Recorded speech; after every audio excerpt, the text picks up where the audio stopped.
इस मूवी के स्टार्ट में हम एक लेडी अमेंडा को देखते हैं जो एक क्रिमिनल टीम तैयार कर रही होती है। लेकिन स्ट्रेंज बात यह है कि वो उनकी बॉडी में बॉम्ब्स भी फिट करवा देती है कि अगर वो भागें तो ये बॉम्ब्स ब्लास्ट हो जाएं। और इस टीम में इंसानों के साथ साथ कुछ कुछ एनिमल्स यानी कि क्रिएचर भी होते हैं। और इस मूवी की मेन कैरेक्टर हार्ले क्वीन भी होती है।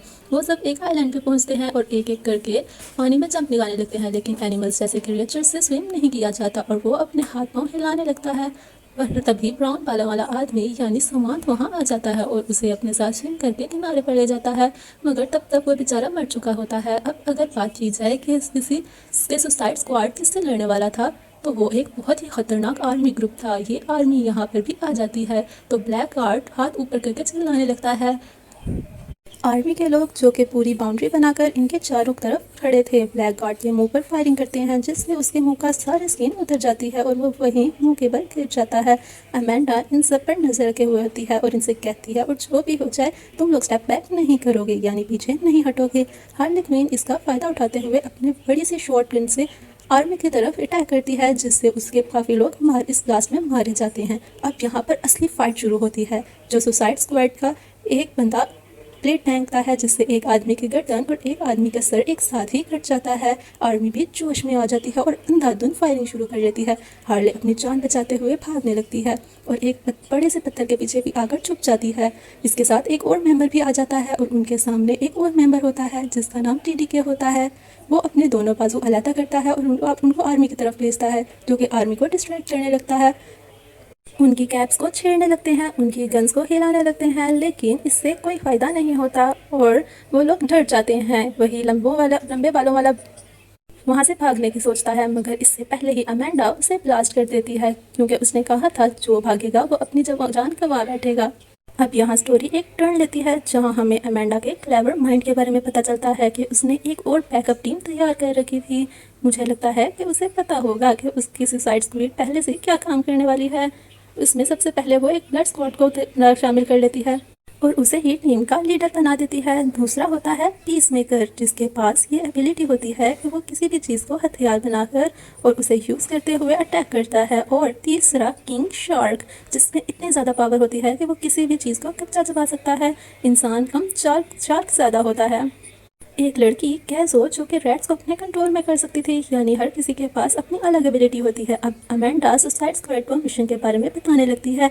उस आइलैंड में एक जनरल का कब्जा है, इसी तरह वो पूरे लैंड पर अपना कंट्रोल करके बैठा है। इसीलिए उसने वहाँ पर एक लैब भी बना रखी है और उन लोगों को इसलिए चुना गया है ताकि उस आइलैंड पर जाकर उस लैब को ढूंढें और उस जनरल को भी उस लैब के साथ तबाह कर दें। मगर उससे पहले तुम सबको उसके राइट हैंड जॉर्ज को पकड़ना होगा। मगर हार्ले क्वीन और फ्लैग बच जाते हैं जो अपने जान बचाते हुए भागते हैं लेकिन आर्मी उनको पकड़ लेती है और फ्लैग को आइलैंड के कुछ लोग पकड़ लेते हैं। अब नया सुसाइड स्क्वाड भी आइलैंड पे पहुंच चुका होता है मगर रात होने की वजह से वो लोग वहीं स्टे करके रेस्ट करने का सोते हैं। मगर अचानक ब्लड स्पॉट की आंख खुलती है तो वो देखता है कि किंग शार्क भूखा होने की वजह से कैसो को ही खाने लगता है। मगर ब्लड स्पॉट उसे गोली मारकर रोकता है और उसे बचाने की कोशिश करता है मगर शार्क को कोई चोट नहीं आती। कैसो वहाँ रेड्स बुला लेती है जिससे किंग शार्क को तो इतना फ़र्क नहीं पड़ता लेकिन ब्लड स्पॉट पर बहुत फ़र्क पड़ता है क्योंकि वो चूहों से बहुत डरा करता था। अब कैज़ो को फील होता है कि किंग शार्क कहीं उसे दोबारा ना खा ले तो वो उसके पास जाकर उसे प्यार से समझाती है कि देखो हम दोस्त हैं और हम मिशन अच्छे से करेंगे। तो किंग शार्क समझ जाता है लेकिन बाकी टीम उसे अपना दोस्त नहीं मान सकती थी। अब अमेंडा सुसाइड स्क्वाड से रब्ता करती है और उन्हें आइलैंड के लोगों से बचाने का कहती है लेकिन यह एक ट्रैप था। सब लोग उस तरफ चल पड़ते हैं लेकिन किंग शार्क वहां जाते ही एक आदमी को खा जाता है। पीस मेकर के सामने एक बंदा आता है तो उसकी तरफ एक कुल्हाड़ा पहनता है जो सीधा उसके सर में जाकर बजता है और उसका काफ़ी खून बहने लगता है।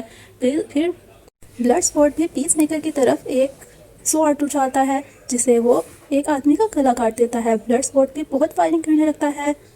पोल्का डॉट अपनी बॉडी से शॉट्स निकालकर वहां पर हर्ट्स को डिस्ट्रॉय करने लगता है और पीस मेकर अपने स्वॉर्ड से बॉडी को काट कर लोगों की उन सबको मारने लगता है। फिर लोगों को पता चलता है कि उन्होंने फ्लैग को कैद नहीं रखा था बल्कि उन्होंने तो उसकी जान बचाई थी।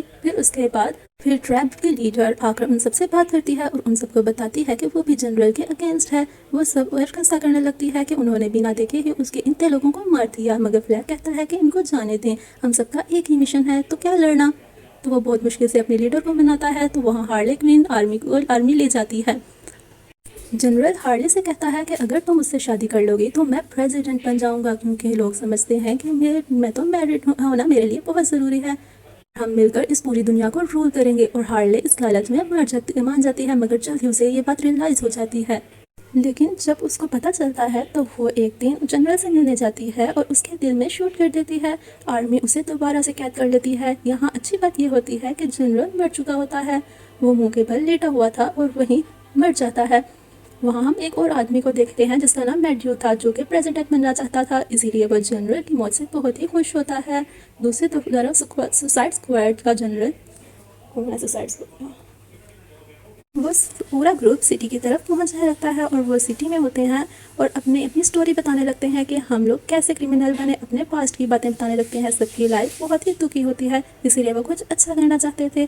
तब वो पहुंचते हैं एक क्लब में जहां वो डांसिंग करते हैं और सिंगिंग करते हैं, बहुत इंजॉय करते हैं। वहाँ उन्हें एक आदमी नजर आता है जिसके सर पे बहुत अजीब से स्पाइक्स होते हैं। वहाँ आर्मी भी आ चुकी होती है, तो ब्लड स्पॉट बहुत ही खामोशी से उस स्पाइक वाले आदमी को वहाँ से निकाल देता है और वो पीस मेकर के साथ आर्मी की तरफ चला जाता है। तब आर्मी बस की तरफ जाती है तो उन्हें पता चलता है कि हार्ले क्विन जिंदा है। तो वो ये सब लोग आर्मी पर अटैक कर देते हैं, उनको किक्स मारते हैं और बस के शीशे उनके सरों पे मार देते हैं, जिससे बस खराब हो जाती है और बस एक जगह से टकरा जाती है और ब्लास्ट हो जाता है।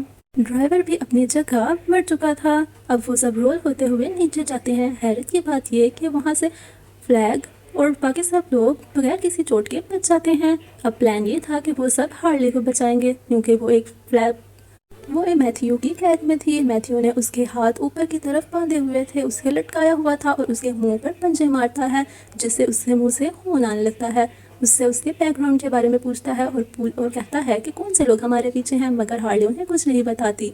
मैथ्यू का बंदा उसे इलेक्ट्रिकल शॉक्स देने लगता है। हार्ले की आंखें बंद हो जाती हैं, मगर वो तो ड्रामा कर रही थी। वो जैसे ही बाहर जाते हैं तो हार्ले उसके बंदे को गर्दे के गर्दन पाँव से तोड़ लेती है और उसे खींच लेते हुए अपने पाँव की हेल्प से उसके लॉक को खोल देती है। और जब वो बाहर आती है तो उसे बहुत से लोग रोकते हैं। पहले तो हार्ले उन सबको रोक लेती है और फिर अपने दोनों हाथों से उन पर शूट करने लगती है और फिर जंप करती हुई वहाँ से लोगों को मारते हुए गुजरती जाती है। आखिरकार वो बिल्डिंग से बाहर आ जाती है और देखती है कि उन स्टीम को जो उसे बचाने आए थे। हार्ले फ्लैग के गले लग जाती है और ये सब इकट्ठे हो जाते हैं और उस लैब की तरफ निकल जाते हैं। वहाँ बारिश शुरू हो जाती है। अब सब वहाँ पर अपने मिशन के मुताबिक फाइट करने लगते हैं। सब वहाँ के लोगों के गर्दनों पर शूट करने लगते हैं कि शायद एक आदमी को जिस्म को बहुत ही बुरे तरीके से 2 हिस्सों में अलग कर देता है। यहाँ बहुत सारे सोल्जर्स का खून बहने लगता है और पीछे से और भी सोल्जर्स आने लगते हैं और मैथ्यू का पता चल जाता है कि जब सुसाइड स्क्वाड लैब के अंदर जाती है तो डोर्स लॉक कर चुका होता है। और मैथ्यू अब लैब के अंदर जाती है तो वहाँ बहुत से क्रिएचर्स को देखती है जो उससे कम्युनिकेट करने की कोशिश करते हैं। तो वो वहाँ के स्टारफिशेस को भी देखती है जो बहुत वियर्ड बिहेव कर रहे होते हैं। यहाँ वो स्पाइक्स वाला आदमी इन सबको बताता है कि ये स्टारफिश हमारे अपने ही मुल्क का रियल एक्सपेरिमेंट था, लेकिन ये इलीगल एक्सपेरिमेंट होने की वजह से इस लैब में भेज दिया गया। अमेंडा भी इस चीज़ को जानती थी, मगर वो इसे कवर करना चाहती थी ताकि हमारा मुल्क बदनाम ना हो। फ्लैग वहाँ का डाटा चुरा लेता है, मगर पीस मेकर उसको उसके ऊपर गन कर लेता है इससे पहले कि वो कुछ कह पाता। बाहर आर्मी के अटैक की वजह से बिल्डिंग गिर जाती है और स्टारफिश का भी केज टूट जाता है, जिससे वो आज़ाद हो जाती है। और सबसे पहले उस स्पाइक्स वाले आदमी के हाथ पांव पकड़ के उसे खींचती है, जिसकी वजह से उसकी बॉडी अलग-अलग हो जाती है। और पीस मेकर फ्लैग के पेट में किक मारता है कि वो उसे डेटा वापस कर दे, क्योंकि अमेंडा ने पीस मेकर को ऐसा करने को कहा था। वो उसे उठाकर किसी चीज़ की तरफ फेंकता है और यहाँ पर फ्लैग भी एक स्टील की चीज़ उठाकर स्टील मेकर की सर पे मारता है, जिससे उसके मुंह से बहुत खून बहने लगता है। लेकिन इससे पहले कि फ्लैग पीस मेकर को मारता, पीस मेकर उसे स्टैप कर देता है। इसी चीज़ का फ़ायदा उठाते हुए कोजी वहाँ पे ड्राइव उठा लेती है जिसमें सारा डेटा था, मगर पीस मेकर उससे भी गन पॉइंट करते उसके डेटा वापस करने को कहता है। यहाँ हम शार्क को देखते हैं जो बिल्डिंग में पानी बहने की वजह से बाहर जा गिरता है, जिसके सामने आर्मी होती है। यहाँ ब्लड स्पॉट भी बिल्डिंग से गिरने वाला होता है, मगर हार्ले उसका हाथ पकड़ के उसे खींच लेती है। यहाँ सब आर्मी वाले शार्क पे शूट करने लगते हैं, मगर वो बहुत स्ट्रॉन्ग था। शार्क उठ खड़ा होता है, आर्मी वालों को कच्चा चबाने लगता है। लैब काफी डैमेज होने की वजह से अब टूटने लगती है। हार्ले, ब्लड स्पॉट और पोल्का डॉट मैन वहाँ से जंप लगाकर एक रोप से लटकते हुए बाहर आ जाते हैं और बिल्डिंग शार्क के ऊपर गिर जाती है। हार्ले और पोल्का डॉट मैन किसी जगह पर आकर खड़े हो जाते हैं, जबकि ब्लड स्पॉट की रस्सी टूट जाती है और वह नीचे चला जाता है। और ये वही सीन होता है जहाँ पीस मेकर ने कैज़ो पर गन पॉइंट की हुई थी। ब्लड स्पॉट उसके सामने आ जाता है। पीस मेकर उस पे गन से शूट करने लगता है तो उसी ही वक्त ब्लड स्पॉट भी अपनी बुलेट से शूट कर देता है तो उसकी बुलेट पीस मेकर की बुलेट को चीरते हुए उसके गले में लग जाती है और वो मारा जाता है। अब कैज़ो रोते हुए ब्लड स्पॉट को सब कुछ बता देती है कि स्टार फिशेस कैसे तबाही बचा रही हैं और वो ब्लड स्पॉट को डाटा भी देती है। अब शार्क भी उनको ज्वाइन कर लेता है और एक आदमी का सर काटते हुए बहुत ही मजे से एंटर होता है। उसे इतने अटैक्स के बाद भी ज्यादा चोट नहीं आई थी कि तभी वहाँ पर मैथ्यू के आदमी भी आ जाते हैं। वो अपनी गन्स को तैयार कर लेते हैं जिससे सुसाइड स्क्वायर को मारने ही वाले होते हैं कि इससे पहले ही स्टार फिश बिल्डिंग को तोड़ते हुए बाहर आ जाती है जो कि बहुत ही ज्यादा ह्यूज थी। आर्मी अब उस स्टार फिश पे अटैक करने लगती है लेकिन स्टार फिश को कोई असर नहीं होता। आर्मी मुसलसल उस पर अटैक करने लगती है लेकिन वो सुसाइड स्क्वायर को फिश कुछ नहीं कहती लेकिन वो स्टार फिश अपने कुछ दे भी दे देती है। आर्मी वाले मुसलसल उन पर अटैच करते हैं कि वो लेकिन स्टार फिश सुसाइड स्क्वायर को कुछ भी नहीं कहती।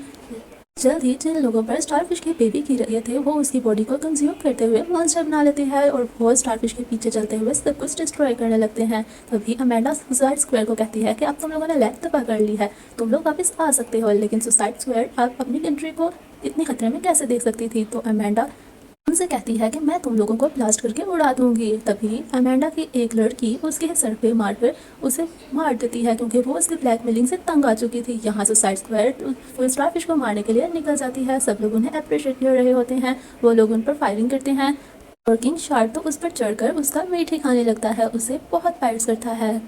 कैज़ो भी स्टारफिश को मारने के लिए जाती है लेकिन देखती है कि स्टारफिश तो उसे ही मारने वाली है। तब बर्ड स्कॉट उड़ता हुआ उससे बहुत बड़ी जंप लगाते हुए कैज़ो को साथ लेकर नीचे आ जाता है। हार्ले क्वीन भी बहुत ऊंची जंप लगाती है और वो स्टारफिश की आंख में टैप कर देती है। स्टारफिश उड़ती हुई उसी बिल्डिंग पर गिर जाती है क्योंकि वो बहुत जख्मी हो चुकी थी। सबसे बड़ी बात कि वहाँ पर कैज़ो बहुत सारे रैट्स मंगवाकर स्टारफिश को एक तरह से ख़त्म ही कर दिया था। और उसके बाद ब्लड स्पॉट अमेंडा को ब्लैकमेल करता है कि सारा डेटा हमारे पास है, तुम हमें फ्री कर दो। अमेंडा को ऐसा करना पड़ता है। इसके बाद सारे हेलीकॉप्टर में बैठकर वहाँ से निकलने लगते हैं और वहाँ पीस मेकर को भी हम हॉस्पिटल में देखते हैं जो कि जिंदा होता है, वो भी नहीं मरा था, डॉक्टर उसका इलाज कर रहे थे और वहीं पे मूवी एंड हो जाती है। Thank you for watching.